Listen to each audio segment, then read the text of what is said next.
Micah wants to talk to you. Oh boy, what does he want now? Sir? Have a seat. Micah came up with, let's be honest, a pretty crazy video series idea. I'm willing to hear you out. Hear ya. So the basic premise for this video series is Micah's gonna scour Facebook Marketplace, find a stranger with a unique object to sell that'll fit with the client's personality, meet up with this stranger, maybe negotiate a little bit, and then try to implement this object into the space that we build. Get the client to agree to buy this object and all of this before the project is completed. I have two conditions. One, I'm not going to be speaking to random people on Facebook. And two, I will not be the one to convince the homeowner to install it in their space. All right. Other than that, you're on board? Absolutely. Good morning, everybody. Today, we're in Glen Allen, just outside of Richmond. A little bit farther than we're used to working, but let me take you in the backyard, show you what we're working on today. Our crew is starting to get everything kind of, dug out on the perimeter so they know where they're working. This patio total square footage is about 575 or so square feet. Now that includes this 13 by 13 pad over here. Just beside the machine, there's about a 13 by 20 patio. We have a really awesome landing where we're gonna build a knee wall, some lights, a couple steps, and then another small landing underneath that. Now, because the patios are kind of disjointed a little bit, we have, we're gonna use Techo Blocks Blue Grande and Shale Gray slabs. And we have 3 steppers to connect these 2 patios together. And probably we'll end up using 2 to connect this large patio and that large patio over there. As a border, we're gonna use Techo Blocks Blue Grande 6 by 13, also in a Shale Gray.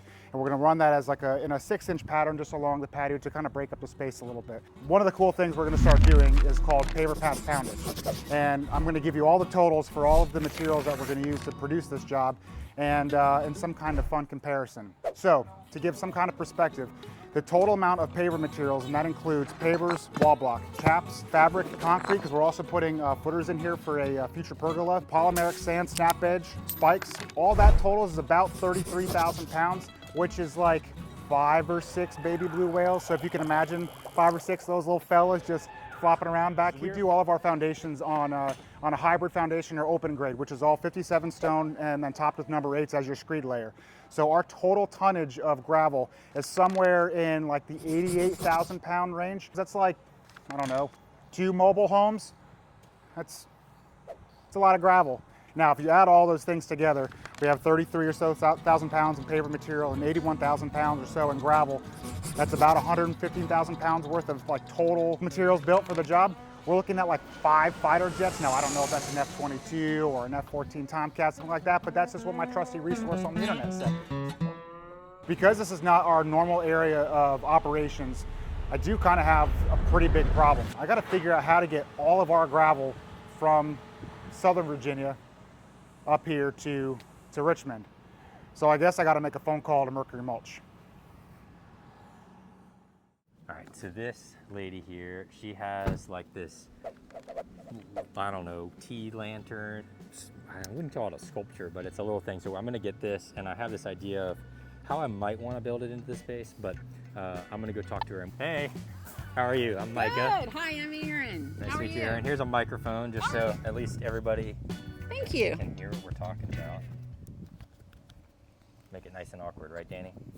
So, you have like a little I do. sculpture thing. What are we calling this thing? This is an antique retired Party Light object. It was sold by Party Light Interiors for a while. Yep. It's cast iron, Okay, and I'll break a fingernail opening it. that's right. And it's just a little pagoda with ivy all over it that looks exactly like it did when I got it about 20 or 30 years ago. Oh, so you've had it a long time. I've had it a long time. I bought this after I'd had the tree farm in Gloucester for a while. Okay. And originally, this was gonna hang by the wagon wheel gates out at the street. Yeah. And my husband, he's an electrician, he was gonna wire it up for me, and it got set somewhere and got forgotten. And then it got forgotten so long that it ended up in our foyer for a while with a candle in it, because I thought every time he came down from the man cave, he would see it. Brand new from a teacher who sold Party Light in York County. Actually, the reason I'm getting rid of that is I had my identity stolen a couple years ago. And we've been working the Dave Ramsey thing to get rid of all of the debt. Yep. If the courts say that debt I can't get out of, I have to pay it, I'm paying it, but I'm paying it all. So we get around somebody and stole sell it. your identity, and you have debt from your identity Yes. getting stolen. Yes. They bought cars. They even got some unemployment. They gosh. bought cars. They did all of these things. We don't want to retire with this hanging over our head. The debt that the courts say is ours after Can't go fighting back to everything. court and fight it more. Some of them we could, but all of them we couldn't. And so what we have to pay, we set out to just sell everything we could Right. and pay it off and be out from under it, period. And Yeah. we're still fighting some of it. So we're building this into a space. What would you want the person that we're building into this space to know about it? I would just love for somebody to see it and be able to sit there and think I'm home, because that was my thought, was There you that go. I pull up at my wagon wheel gates and I see that light You see hanging it. out there and I know I'm home. I had actually come prepared to negotiate with Erin, but after her telling me her story, I really didn't feel right about it. But I couldn't let her know that. See this little break? I'm just kidding.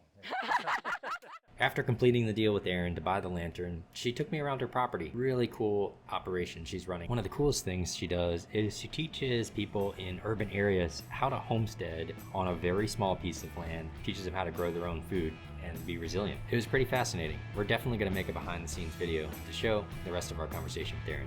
Lantern in hand, Pat's been trekking away on the job, making a lot of the design and thought process that I had come to fruition. While you enjoy this awesome time lapse, let me break down the design a little bit. I always play 20 questions with my clients. It feels a little bit awkward at first because I'm prying into their lives and asking them how they live and what they experience and how they want to use their backyard. At the end of these 20 questions, I learned that Kim and Matt like to grill out and they like to eat their food inside, which means it doesn't make sense for them to have an outdoor kitchen or have their grill equipment far from their house. I also learned that they occasionally like to have a fire pit night. It doesn't need to be so grandiose. They are happy to have just a mobile fire pit that they'll move around. Also learned that they do not like being hot, and who does? So they wanted shade. While I was in the yard with them, I had a thought about pushing the pergola almost all the way to the back of the yard, so that way it would be a destination that you could see from in the house. Almost like every time you see it, it pulls you right out into the yard. After talking with them about the styles, they also said that they like things to be a little bit cleaner, a little bit more modern, and have just a very simplistic vibe. So I convinced them to put a maple right in the middle of this space that'll fill out and it'll actually shade a little bit of the fire pit. They were happy. Well, I don't know if they were happy, but they liked the wooden steps or didn't necessarily see that the wooden steps needed to be removed in order for this space to go in. So after a little bit of pushing, polling, and showing them designs of landings where we had built out of stone and had a place for a table and chair up there, I convinced them to allow me to build a paver landing that had just enough space for a couple chairs. The thought process behind this: come out with coffee in hand in the morning, you're tucked away, not a lot of people can see you. Okay, maybe you're not a coffee person, maybe you like cocktails. Same concept applies.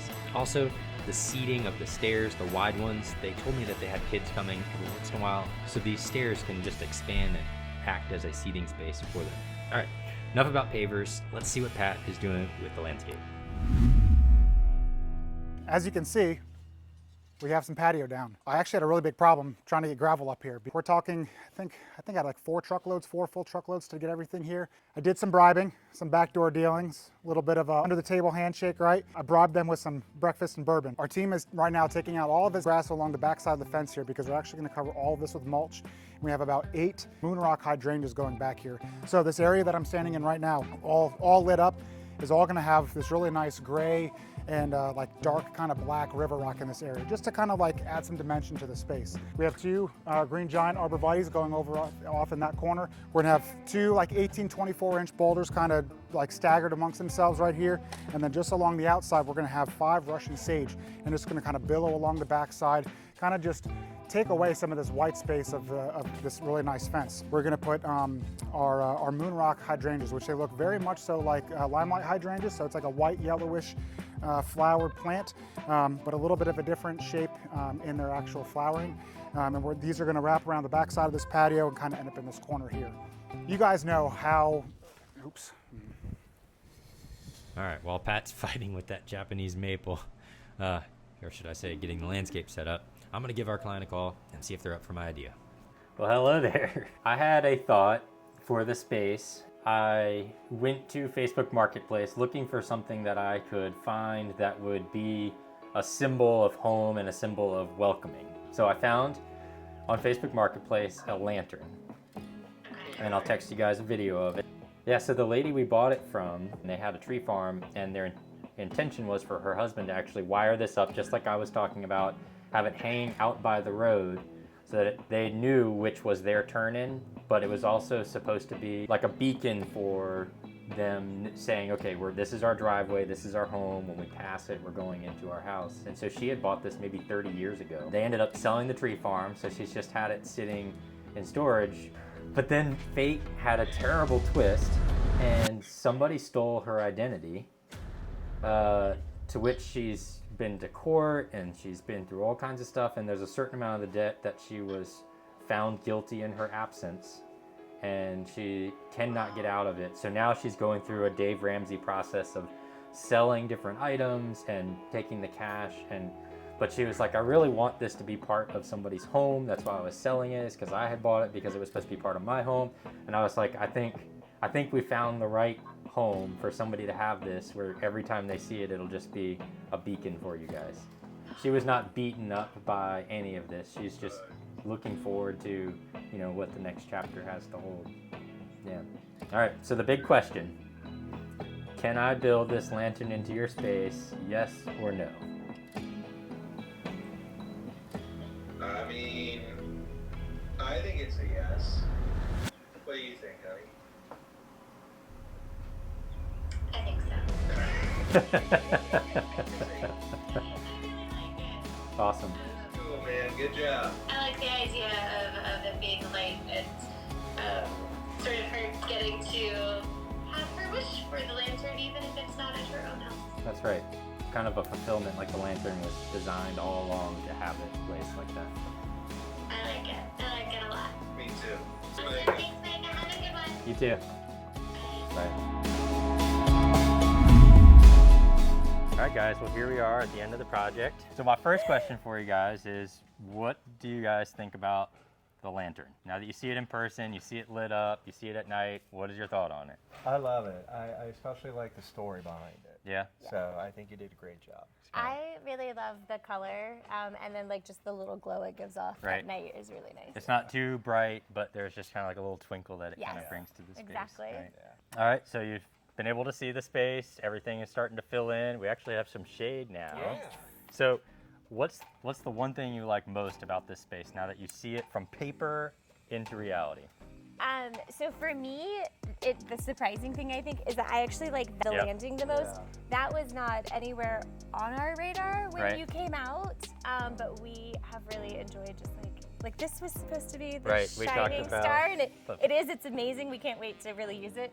But that has just been That's been a really nice nice to touch. have. Yeah. Yeah, no, I was going to say the same thing. I've really enjoyed it. I mean, the pergola and everything is amazing, and the spaces and the landscaping are great, but I've really, really enjoyed the landing and just having this new place to sit Yeah. and enjoy the space. The idea of being able to come out and just kind of sit with a coffee or a cocktail or something like that, Yeah. is that playing out? Yeah. It definitely is. I think in the evenings especially has Yeah. been really nice because as you can see during the day Right. it's full sun, but in the evenings when the sun's on the other side of the house it's just nice and cool back here. It's a great place to come and decompress and talk about our day and enjoy a beverage. What's the first thing you guys are planning to do in this space? We're throwing a big birthday party next month. Oh, So very exciting. so I'm really excited that the project was finished Yep. well ahead of that so that this can be part of the party space. Yep. But we're also looking forward to just having friends over. So we have the pergola space, we have the Yes. coffee and cocktail nook, and then Danny, if you look over here, it's not here yet, but eventually there'll be a fire pit and some Yeah. chairs set out over here, which I think this is really cool. And then, as you guys can see, we put some stepping stones to kind of create 3 outdoor rooms. So it's very distinct, very kind of clean, minimalistic design. We love it. Yeah. Pro tip though, don't overestimate your ability to build a pergola. Just let Pat's team do it. I'm going to second that. Yeah. Andrew Just did have say it Pat was and Micah build crazy the pergola. heavy. Our project was originally sold for $30,750. This included the landscape, a 6x12 landing with 5 lights, 575 square feet of pavers, 4 path lights, and 1 uplight. Our scope increased with 2 items. The pergola you see built, Kim and Matt had originally planned to build themselves, but it was a little outside of their comfort zone, so for $1,200 in labor, we installed it for them. That Japanese maple Pat was struggling with, we also added a color-changing light for $75, bringing our project total to $32,025. Kim and Matt now have a versatile backyard ready for friends, family, fire pit, being in the shade, and just enjoying the great outdoors. Get outside, my friends.